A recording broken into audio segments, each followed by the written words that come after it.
In this video, we will explain through a Jungian lens the psychological necessity of the act of sacrifice, what it means, and why it is so important that it is a universal theme in religions and mythologies. We will draw primarily on examples of the foundational story of Western civilization, Christianity. A warning should be noted here. First, that not all of us are ready to sacrifice ourselves. Sacrifice is dangerous and a painful unknown. One must first find himself if he is to consider offering himself. Therefore, this video is not a call to action, but rather an explanation of the psychological significance of sacrifice.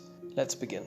Speak the truth and see what happens. It is something Jordan Peterson frequently says. Especially in difficult situations, the truth can serve as the highest possible sacrifice, and the best thing one can do, one gives up or sacrifices, is willing to let die his favorable social position, for example, for what he knows to be right, the truth. In other words, he rather speak up and risk death than to be silent and merely survive. He sacrifices the material for the spiritual, the ego for the self. It is a grand act of faith.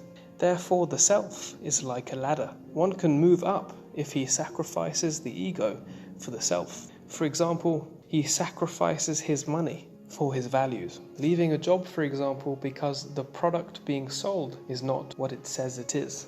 But one can also move down the ladder if he sacrifices the self for the ego. For example, sacrificing his values for money, perhaps taking a bribe. Jung says that the sacrifice is a giving away of something that has one's own projected value within it. This is wonderfully illustrated in the Sermon of the Mount passage. Blessed are those who mourn, for they will be comforted. In order to mourn, one must have lost something or someone of great value to them. That means that the mourner had projected himself onto that object. He is a part of it. The death of that object contains projections of himself. This is evidenced by the very fact one mourns.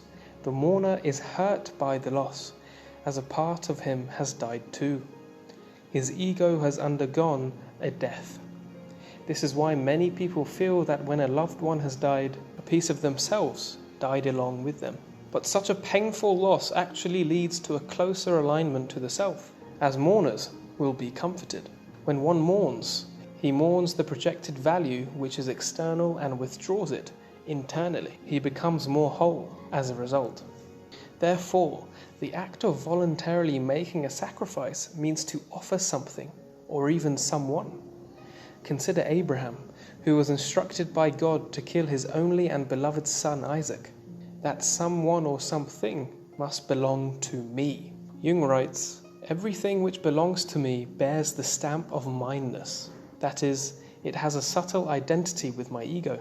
Those people and things which you value are really projections of you." Jung writes this is the case for two reasons.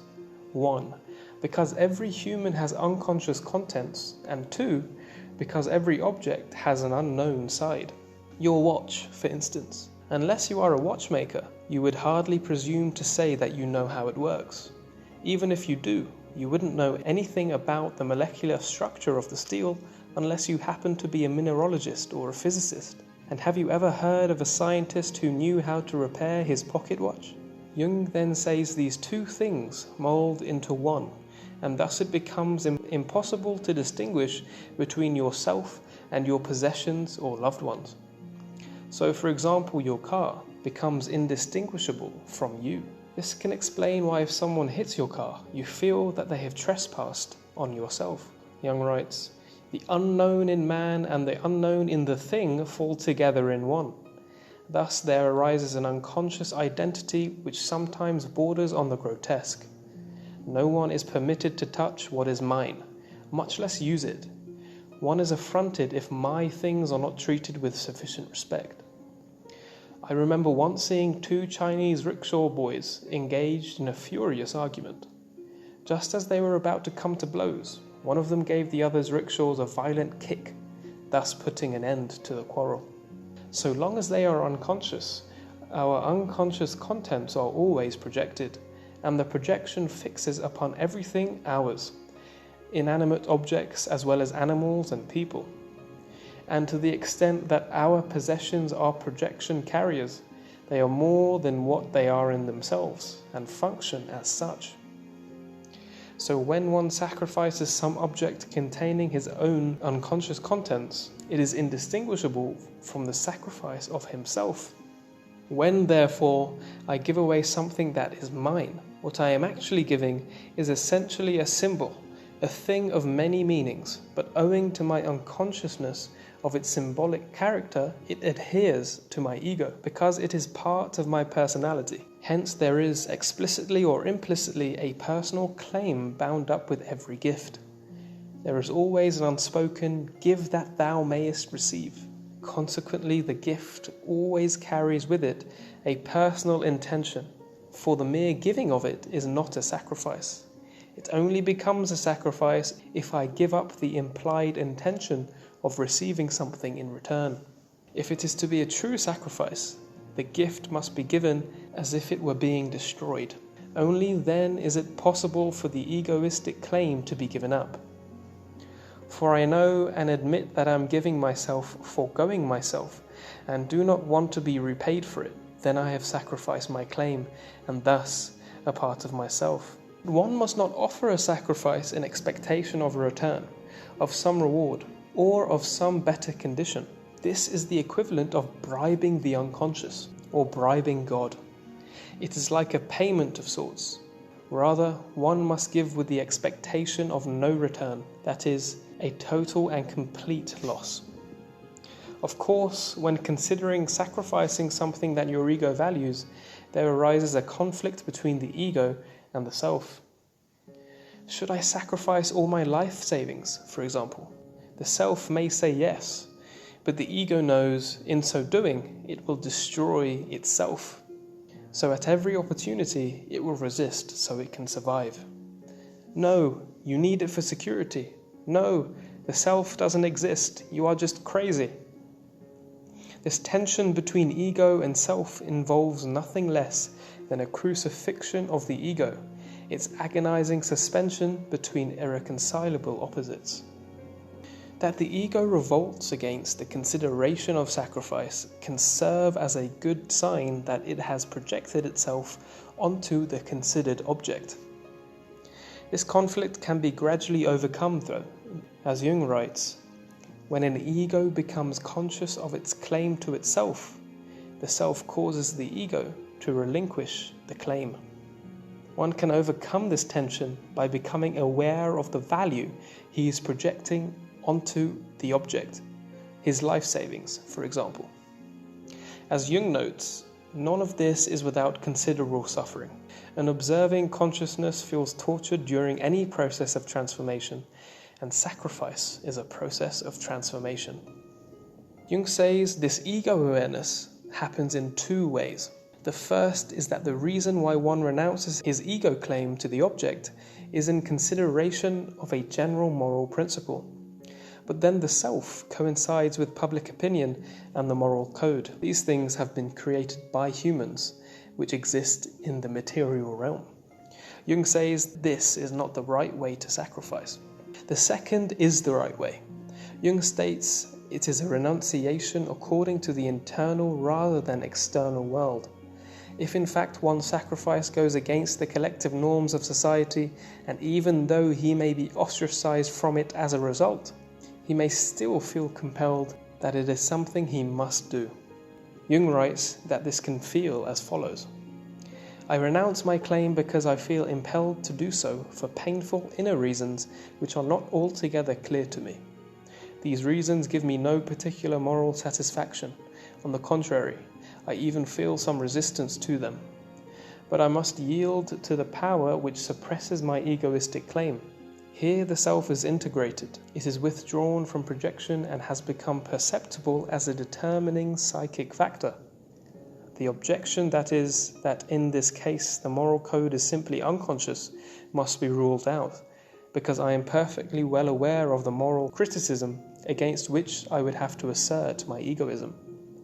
Where the ego wish clashes with the moral standard, it is not easy to show that the tendency which suppresses it is individual and not collective. These two ways of renouncing one's egoistic claim reveal not only a difference of attitude, but also a difference of situation. In the first case, the situation need not affect me personally and directly. In the second, the gift must necessarily be a very personal one, which seriously affects the giver and forces him to overcome himself. So, for example, in the first case, it is a question of participating in religious rituals with your parents because it makes them happy. In the second case, it is like Abraham's sacrifice of his son. The first case may be felt very earnestly and experienced sincerely, but the other is the real thing. We have talked about the ego, but what of the self? Jung writes as follows: since the relation of the ego to the self is like that of the son to the father, we can say that when the self calls on us to sacrifice ourselves, it is really carrying out the sacrificial act on itself. We know more or less what this act means to us, but what it means to the self is not so clear, as the self can only be comprehended by us in particular acts, but remains concealed from us as a whole because it is more comprehensive than we are. All we can do is draw conclusions from the little of the self that we can experience. We have seen that a sacrifice only takes place when we feel the self actually carrying it out in ourselves. From that sacrifice we gain ourselves, our self, for we have only what we give. But what does the self gain? We see it entering into manifestation, freeing itself from unconscious projection, and as it grips us, entering into our lives and so passing from unconsciousness into consciousness, from potentiality into actuality. What it is in the diffuse unconscious state we do not know. We only know that in becoming ourself, it has become human.